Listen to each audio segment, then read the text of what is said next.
우리는 산무 시대에 부활절을 맞고 있습니다. 세 가지가 현대 교회에 사라져가고 있습니다. 성도들의 삶 속에 교회가 없습니다. 코로나를 맞이해서 많은 성도들이 교회를 등지고 교회에서 멀어져서 그들이 교회 없이 방황하는 성도들이 많아지고 있습니다. 두 번째는 믿음이 없어지고 있습니다. 대부분의 성도들이 종교주의자들이 되어가고 있고 그냥 나만 잘 살면 된다는 생각을 가지고 있고 믿음에 대한 확신이 부재한 가운데서 그냥 교회만 왔다 갔다 하는 그런 사람들이 많아지고 있는 것입니다. 세 번째는 미래에 대한 확신이 없습니다. 천국에 대한 소망이 없고 현실주의자들이 다 되어서 오늘 내가 먹고 사는 일만 잘 되면 된다고 생각하는 사람들이 많아지고 있는 것입니다. 반면에 성도들의 마음속에 세 가지가 자리 잡고 있습니다. 첫 번째는 혼돈이 자리 잡고 있어요. 지금 내가 무엇을 하고 살아가고 있나? 내가 지금 무엇을 하고 있나? 혼란과 혼돈 속에 성도들이 살아가고 있습니다. 두 번째는 타락의 삶을 살아가고 있습니다. 하나님을 등지고 하나님의 말씀이 없는 타락한 세상 속에서 그들이 자기 몸이 죄악으로 물들어감에도 그 사실을 알지 못한 채 살아가고 있습니다. 세 번째는 분열하는 모습으로 살아가고 있습니다. 교회마다 분열하고 성도들이 갈등하고 서로가 하나가 되지 못하고 연합하지 못하고 분열하는 모습으로 이 시대에 성도들이 서 있다고 하는 것입니다. 그런 세상 가운데 예수님은 이 땅에 오셔서 하나님의 백성들이 우리가 이 작은 속에서 아웅다웅하며 사는 것이 아니라 하나님의 나라라고 하는 큰 나라를 보여주시면서 그 큰 나라로 우리를 인도하시기 위해서 안내자로 오신 분이 바로 예수님인 줄로 믿습니다. 그 안에서 예수님께서는 인간과 동행하시면서 하나님의 아들로서 하나님 나라에 들어갈 수 있는 길을 인도해 주고 있다는 사실입니다. 우리가 하나님의 나라라고 하는 것은 저 멀리 천국에만 있는 것이 아니라 하나님께서 이 땅에 하나님 나라의 모형을 주셨는데 바로 그게 교회 공동체인 줄로 믿습니다. 그래서 교회 공동체가 그렇게 중요한 것입니다. 세상과 천국에 가는 그 하나님 나라의 과정 가운데 교회라는 공동체를 통해서 이곳에서 하나님을 알고 하나님의 법도와 질서와 하나님 나라의 삶을 우리가 익혀서 천국에 가서 하나님 내가 이렇게 이 땅에서 하나님의 나라 속에 살아가고 있었습니다. 하나님의 말씀을 듣고 따르고 살아왔습니다라고 고백할 수 있는 믿음의 사람들이 되기를 주의 이름으로 축원합니다. 오늘 성경은 예수님께서 십자가에서 처참하게 돌아가셨습니다. 요한복음 19장 30절에 보면 예수님께서는 이렇게 말씀하셨어요. 다 이루었다 하시고 머리를 숙이고 영원히 돌아가시니라 그랬습니다. 예수님이 십자가에서 하신 마지막의 목소리는 다 이루었다라고 하는 것입니다. 예수님은 도대체 무엇을 다 이루었다고 말씀하신 것일까요? 예수님이 무엇을 다 이루신 것일까요? 예수님은 죄의 짐을 짊어지고 죄가 없으시지만 죄의 짐을 짊어지고 십자가를 지셨는데 인간이 아담 때부터 지은 그 모든 죄 그리고 하나님의 백성들이 짓는 모든 죄 과거와 현재와 미래의 모든 죄를 짊어지고 예수님께서 십자가에서 죽으셨다는 사실입니다. 이 죄의 문제를 다 이루었다라고 주님께서는 십자가에서 마지막으로 말씀하고 있는 것입니다. 우리들의 죄악의 참상은 어떤 모습이었을까요? 사실 우리들의 죄는 도대체 어떤 죄일까요? 우리 인간은 예수님을 하나님의 아들로 대우하지 않는다는 것입니다. 여러분들이 어디에 갔을 때 여러분들이 인격적으로 대접하지 않고 여러분들을 무시하고 깔보고 여러분들을 업신여길 때 여러분 어떤 감정이 드셨습니까? 어떤 느낌이셨어요? 요즘 우리 딸이 알바를 하고 있는데 가니까 사장이 막 옥박지르면 감정이 어떻겠어요? 안 좋죠. 그런데 예수님은 하나님의 아들로 이 땅에 오셨지만 어둠의 사람들이 예수님을 처참하게 짓밟는다는 사실이에요. 예수님의 인격을 짓밟고 하나님의 아들로 인정하지도 않고 죄악된 인간이 하나님의 아들을 때리고 욕하고 억압하고 채찍질하고 가시관을 씌우고 인간이 받을 수 있는 모든 모멸감을 예수님에게 다 씌워버렸어요. 그리고 누명을 씌웁니다. 거짓 누명을 씌워서 예수님을 십자가에 못 박아 죽게 만듭니다. 비인간적인 십자가에 예수님을 못 박고 가죽 채찍으로 때리면서 인간이 하나님을 내리치는 모습을 우리가 볼 수가 있는 거예요. 그게 우리의 인간의 죄악의 모습인 것입니다. 우리 내면 속에 도사리고 있는 모습이에요. 그럼에도 불구하고 예수님은 거룩한 피를 흘리시고 그 거룩한 피로 우리 인간의 더러워진 죄악을 씻어주는 사건이 바로 십자가의 사건인 줄로 믿습니다. 왜냐하면 피로서만이 인간의 죄를 거룩하게 만들어주고 깨끗하게 해줄 수 있기 때문에 성경 히브리서 9장 23절에 22절에 있는 말씀에 보면 피 흘림이 없은 즉 사함이 없기 때문에 예수님이 피를 흘림으로 우리의 죄를 십자가에서 다 씻어주게 된 줄로 믿습니다. 예수님은 십자가를 감당하셨어요. 감당했다는 것은 기꺼이 그 십자가를 수용했다는 것을 의미하고 있는 것입니다. 요한복음 19장 30절에서 말씀합니다. 다 이뤘다 하시고 머리를 숙이고 영원히 돌아가시니라. 테텔레스타이. 다 이루었다. 과거부터 지금까지 그리고 미래의 모든 길을 완성했다. 다 이루었다. 이게 바로 예수님의 마지막 메시지인 것입니다. 과거의 율법이라고 하는 제한된 그 구원의 길, 비보정도로 같은 길, 제사를 통해서 1년에 한 번씩만 용서받던 길을 영원히 용서받을 수 있는 생명의 길을 열어놓은 것이 바로 예수님의 십자가의 사역인 것입니다. 예수님의 죽음으로써 우리의 죽음을 이기신 것입니다. 예수님이 십자가의 죽음으로써 죄를 죽게 만들었습니다. 예수님이 죽음으로써 새로운 변화가 시작되도록 만드신 줄로 믿습니다. 예수님이 죽음으로써 부활이 시작되게 되는 줄로 믿습니다. 예수님께서는 그렇게 생명의 길을 열어놓으셨어요. 그리고 성경에 보니까 머리를 숙이셨다고 되어 있어요. 십자가에서 머리를 숙이셨습니다. 모든 사람에게는 머리가 있어요. 머리 없는 사람이 있어요? 그래서 머리는 내 몸에 가장 귀한 곳이 바로 머리인 것입니다.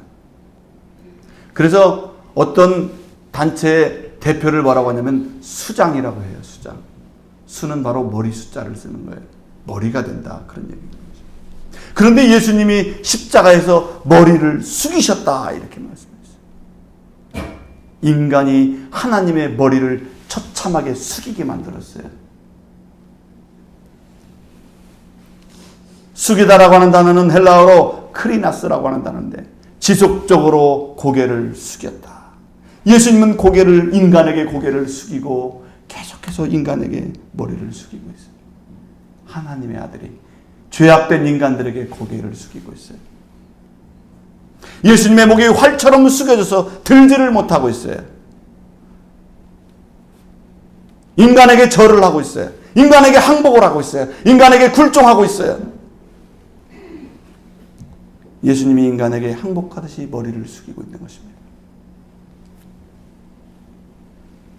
인간이 얼마나 교만한지 예수님의 고개를 숙이게 만들어요.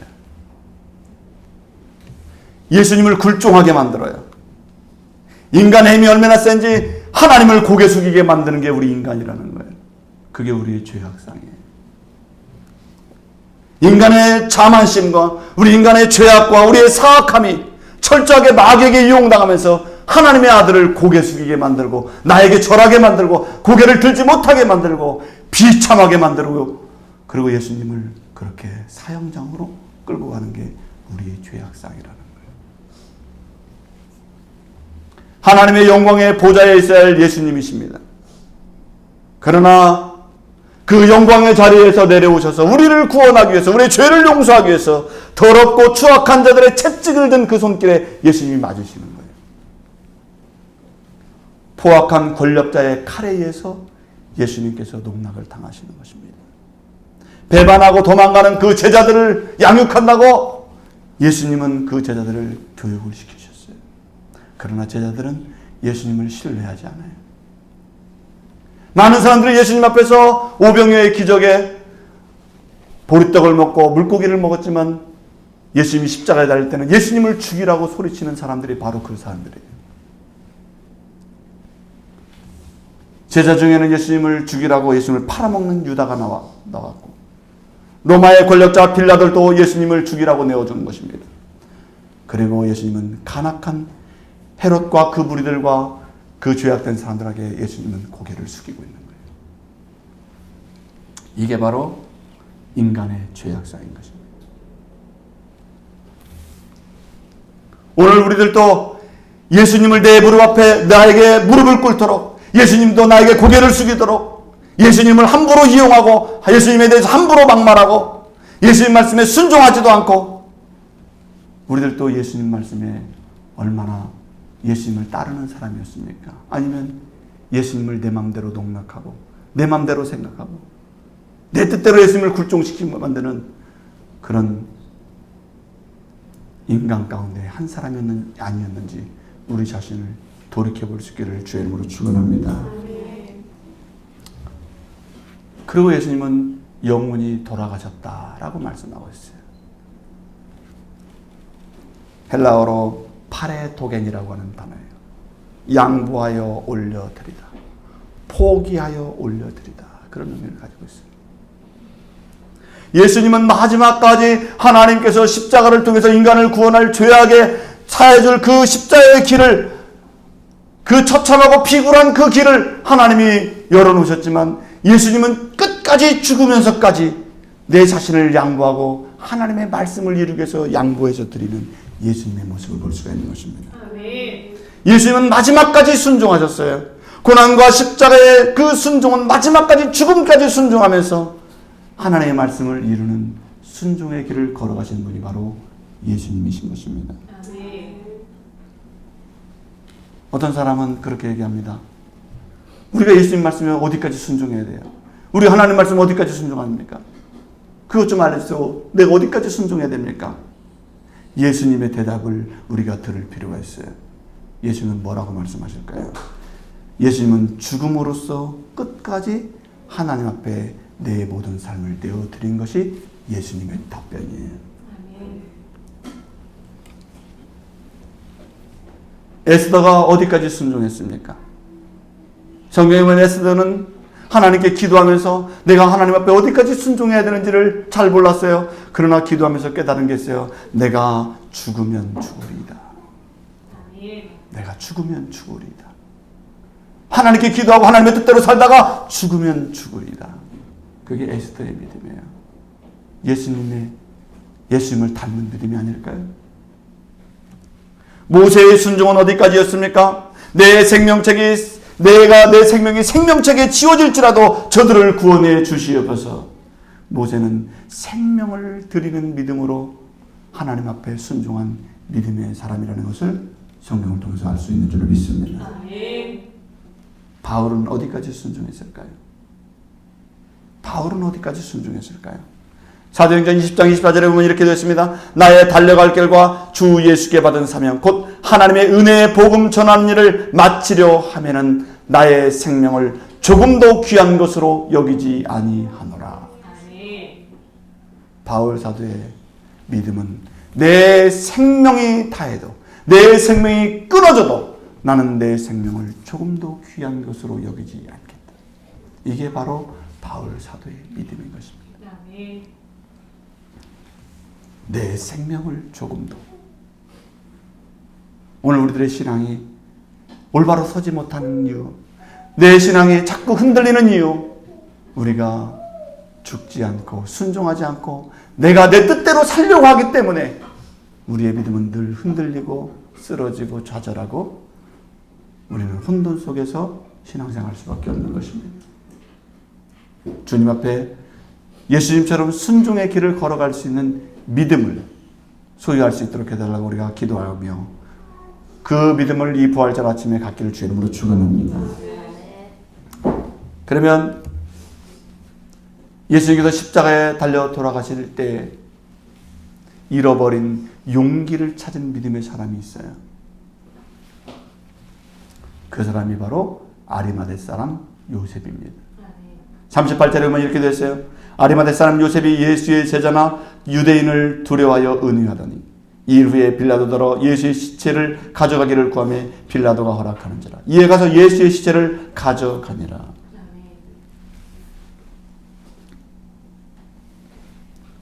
성경에 보면 아리마대 사람은 이전에 이름도 나오지 않은 사람이었어요.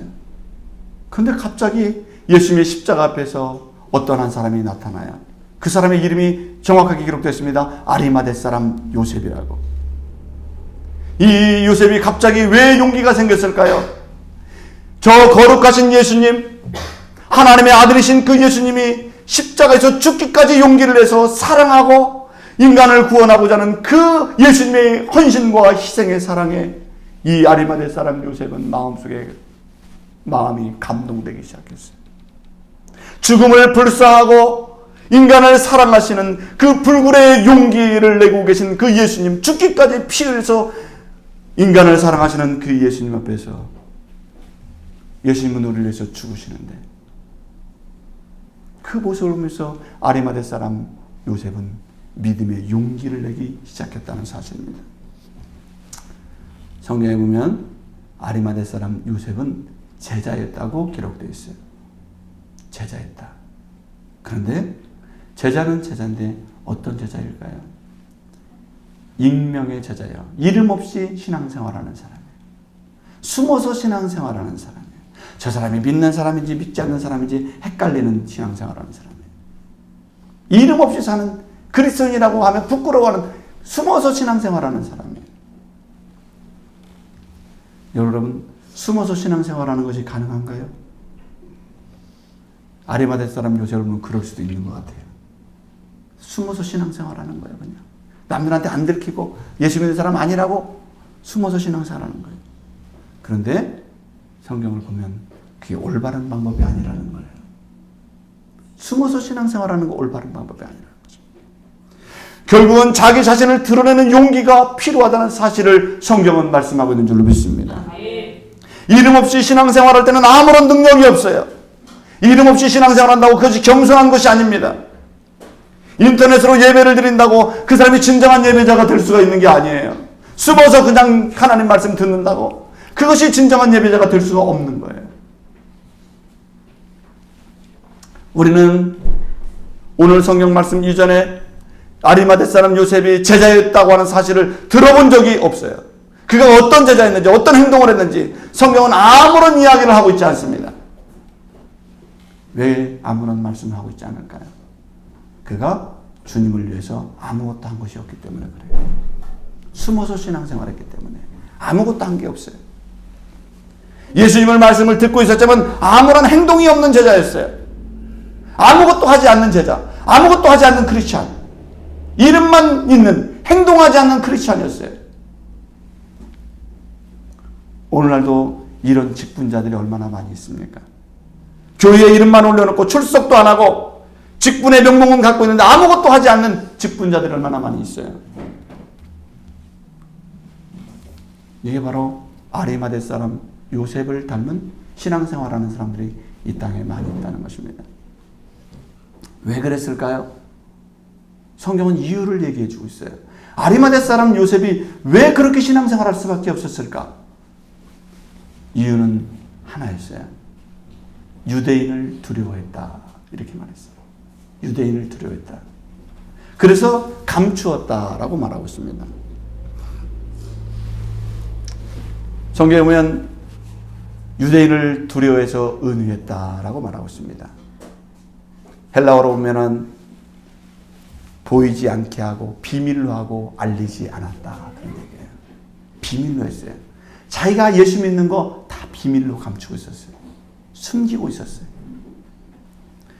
왜 그랬을까? 그가 유대인들을 두려워했는데 자기의 신분이 산에 이스라엘은 70인으로 구성된 이 유대 재판권을 가진 사람들이 있었습니다.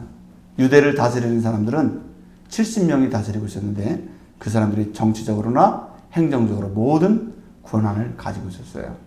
그 사람이 바로 공회원들이에요. 70명. 우리나라 국회의원처럼 70명에 속한 사람이 바로 아리마대 사람 요셉이었습니다. 그런데 이 사람들이 뭐라고 법적으로 결의를 했냐면은 예수님을 믿는 사람들은 출교하기로 이미 법으로 정해놨어요. 출교하기로. 그러니까 내가 예수님을 믿는다는 사실을 드러나면은 출교가 되는데 사회적으로 매장을 당하는 거예요. 사회적인 신분을 빼앗기게 되고 사회적으로 제약을 당하는 거예요. 예수를 믿으면, 예수를 따르면, 예수를 그리스도로 고백하면 이 사람은 사회적으로 출교가 되는 거예요. 그 사회 공동체에서 배제되는 거예요. 자기 직장이 튼튼한 공회원인데 그것을 빼앗기게 되는 거예요. 그 비밀로 하는 거예요. 숨기는 거예요. 예수님보다 공회원이 더 좋은 거예요. 보이는 상황에 대한 두려움, 법에 대한 두려움, 환경과 주변 사람들에 대해서 비난받을 그 두려움, 사회적인 위치에서 쫓겨날까봐 그 걱정되는 그 두려움. 그는 자기 자신의 신분과 자기 사회적으로 자기가 어떻게 될까봐 막 걱정하고 그래서 비밀로 신앙생활하고 있는 거예요. 그런데 사실 우리가 진정으로 두려워해야 될 게 무엇일까요? 우리가 진짜로 두려워해야 될 것은 진리 앞에 내 자신을 올바르게 세우지 않는 것을 두려워해야 될 줄로 믿습니다. 행하기를 저주하는, 행하기를 주저하는 그 마음 자체가 바로 우리가 두려워해야 될 마음인 줄로 믿습니다. 하나님의 심판보다 유대인의 심판을 더 두려워하고 있는 아리마대 사람 요셉은 자기가 그리스도인이라는 것을 드러내지 못했어요. 성경 9장, 요한복음 9장 22절에서 이렇게 말씀했습니다. 이미 유대인들이 누구든지 예수를 그리스도로 시인하는 자는 출교하기로 결의하였으므로 그들을 무서워함이러라. 요한복음 12장 42절에 보면 관리 중에도 그를 믿는 자가 많되 바리새인들 때문에 드러나게 말하지 못하니 이는 출교를 당할까 두려워함이더라. 요한복음 16장 2절에 보면 사람들이 너희를 출교할 뿐 아니라 때가 이르면 무릇 너희를 죽이는 자가 생각하기를 이것이 하나님을 섬기는 일이라 하리라. 유대 공동체 속에서는 예수님을 그리스도로 믿는 사람은 출교할 뿐만 아니라 이 그리스도를 믿는 사람을 죽이는 것을 하나님을 섬기는 일로 여기게 될 날이 오게 될 것이다. 이렇게 얘기했기 때문에 이 공포스러운 사회, 공포스러운 법, 유대 사회의 폐쇄성, 그리고 악마와 같은 이 사회 속에서 이 아리마대 사람 요셉은 예수를 믿는다고 말할 수가 없었던 거예요. 얼마나 심리적으로 압박이 들어왔겠습니까? 예수님은 마음속으로 믿는데 드러낼 수는 없는 거예요. 출교를 당할까 봐. 내 직장을 빼앗길까 봐. 여러분, 그래서 건강한 공동체가 필요한 줄로 믿습니다. 공동체의 모습은 건강해야 돼요.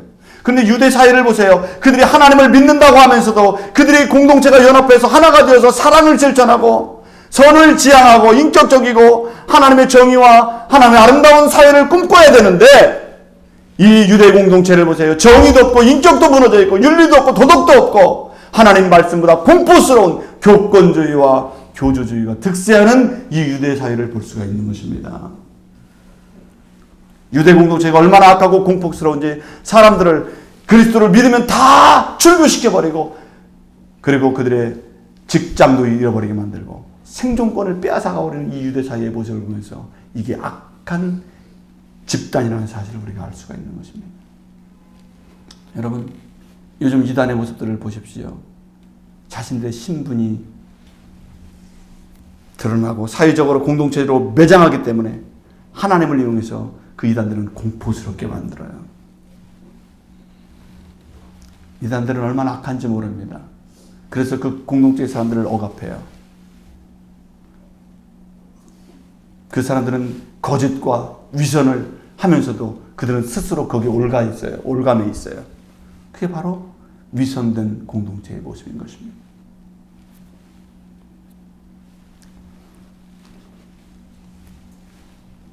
아리마대 사람 요셉은 숨어서 신앙생활을 하다가 예수님의 그 십자가의 사건을 보면서 내가 더 이상 숨어서 신앙생활하면 안 되겠다라는 사실을 결심하게 되는 거예요.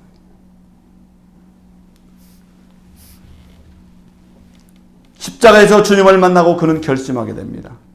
그리고 그 마음속에 새로운 부활의 믿음이 다시 태어나게 되는 거예요. 예수님이 말씀하신 것처럼 그 마음속에 부활의 신앙이 다시 일어나게 되는 것입니다.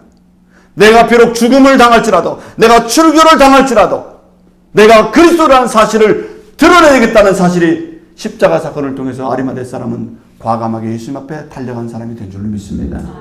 자기를 드러내게 돼요. 내가 예수 믿는 사람. 공의원임에도 불구하고, 자기가 출교를 당할 수 있음에도 불구하고 그는 자기가 예수 믿는 사람을 드러내게 되는 거예요. 예수님께 다가갔습니다. 예수님의 시체를 달라. 내가 가지고 있던 나를 위해서 예비해 놓은 이 무덤을 나는 예수님을 위해서 드리겠다. 그게 바로 아리마대 사람 요셉입니다. 예전에는 은폐하고 은유하고 숨어서 몰래 하나님 믿는 사람이었어요. 주님을 믿는 사람이었어요. 그러나 더 이상 예수님의 십자가의 모습을 보고 그는 자기 자신을 숨기지 않고 드러내는 믿음의 사람이 된 줄로 믿습니다. 오늘 38절에 보면 이렇게 됐습니다. 이 일 후에라고 되어 있어요.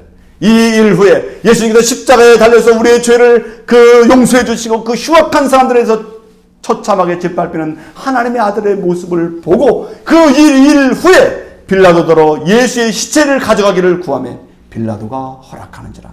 이에 가서 예수의 시체를 가져가니라. 이 아리마대 사람 요셉이 빌라도에게 가서 예수님의 시체를 달라. 그리고 내가 나를 위해서 준비한 무덤에 예수님을 모시는 그런 드러내는 신앙의 사람이 된 것입니다. 십자가 사건 이후에 예수님을 처음으로 찾아와서 자기의 믿음을 보여준 사람이 바로 아리마대 사람 요셉이에요. 여러분, 십자가에 달리신 예수님 앞에 가장 가까이에 간 사람, 가장 먼저 간 남자 제자가 누구일까요? 예수님의 12 제자들은 다 예수님을 버리고 도망갔어요. 그런데 그동안 숨어서 진실되게 믿었던 아리마대 사람 요셉이 믿음이 없는 줄 알았더니 진짜 주님 앞에 가서 그 십자가 앞에 제일 먼저 다가가서 예수님의 시신을 붙들고 그가 예수님의 부활의 믿음을 생명을 걸고 믿는 믿음의 사람이 됐다는 사실을 성경 우리에게 알려주고 있는 줄 믿습니다. 또 한 사람이 있어요. 어둠 속에서 믿음 생활했던 사람이 누구냐면 니고데모라고 하는 사람이에요. 니고데모는 자기가 신분이 들킬까 봐 밤중에 주님을 찾아왔다고 성경에서 말씀하고 있어요. 자기도 숨어서 신앙생활하고 싶은 사람이었어요. 비밀리에 신앙생활하고 싶은 사람이었어요. 니고데모도 공의원이었어요. 직분이 높은 사람이었어요. 사회적으로 지위가 있는 사람이었어요. 그는 어둠 속에서 숨어서 신앙생활하고 싶은 사람이었습니다. 그는 영생도 모르고 영혼에 대해서도 모르던 사람이었어요. 우리가 과연 니고데모가 구원받을 수 있을까? 과연 니고데모가 예수님의 빛 가운데 나올 수 있을까? 우리가 고민하게 되지만 예수님이 십자가를 달리실 때 니고데모는 자기 집에서 향유를 준비해요. 모략을 준비해서 그 치명 섞인 것을 100근쯤을 가지고 와서 예수님의 장례를 준비한 사람이 누구라고요? 니고데모라고 하는 사람이에요. 다른 제자들이 다 주님을 떠났을 때 숨어서 신앙생활하던 그 니고데모와 아리마대 사람 요셉이 자기의 신분을 예수 믿는 사람으로 드러내고 예수님의 장례를 준비하고 예수님 옆에 가장 가까이 나가서 이제는 자기가 숨어있는 죽어있는 믿음의 사람이 아니라 부활한 믿음의 사람으로 살아있는 믿음의 사람으로 생명의 믿음의 사람으로 이제는 당당 예수 믿는 사람으로 하나님께 새롭게 살아간 부활의 믿음을 처음으로 맞이한 사람이 누구냐? 아리마대 사람 요셉과 니고데모라는 사실을 우리는 성경을 통해서 발견하게 되는 줄로 믿습니다. 사랑하는 성도 여러분, 부활절 이후에 우리들의 마음속에 한 가지 내 신앙생활에 변화가 있어야 될 것이 있을 것입니다. 내 믿음을 숨어서 신앙생활을 해야 될 것인가? 이제는 내가 당당히 예수 믿는 그리스도인으로 살아가야 될 것인가? 사랑하는 성도 여러분, 숨어서 신앙생활하지 마시고 이제는 내가 그리스도인 것을 드러내고 믿음의 삶을 당당하게 헌신하며 때로는 비난과 때로는 어려움이 있어도 그것을 믿음으로 기도하며 극복해 나갈 수 있는 아리마대 사람의 믿음과 니고데모의 믿음을 여러분도 간직하기를 주의 이름으로 축원합니다. 실천하는 제자들, 진정한 믿음을 드러낸 그 제자들은 십자가상에서 2명밖에 없어요. 다른 제자들은 다 도망가 버렸어요. 그러나 부활의 믿음이 시작되는 이 2사람이 있습니다. 예수님이 아직 부활하지 않았음에도 불구하고 부활의 믿음이 시작된 사람이 있어요. 이미 부활의 믿음이 그 마음속에서 다시 살아나고 있는 사람들이 있습니다. 십자가의 사건을 통해서 그들의 마음속에는 부활의 역사가 일어나고 있는 것을 볼 수가 있는 것입니다. 사랑하는 성도 여러분, 부활절은 우리가 달걀 먹고 계란 먹고 끝나는 날이 아니에요. 부활절은 우리가 행사하고 노래하고 끝나는 날이 아니에요. 여러분들의 마음속에 진정한 예수 믿는 믿음이 다시 생명으로 태어나서 많은 사람들 앞에 내가 주님을 믿는 사람으로 고백할 수 있는 진실한 믿음의 사람으로 여러분들이 부활되기를 주의 이름으로 축원합니다. 기도하겠습니다.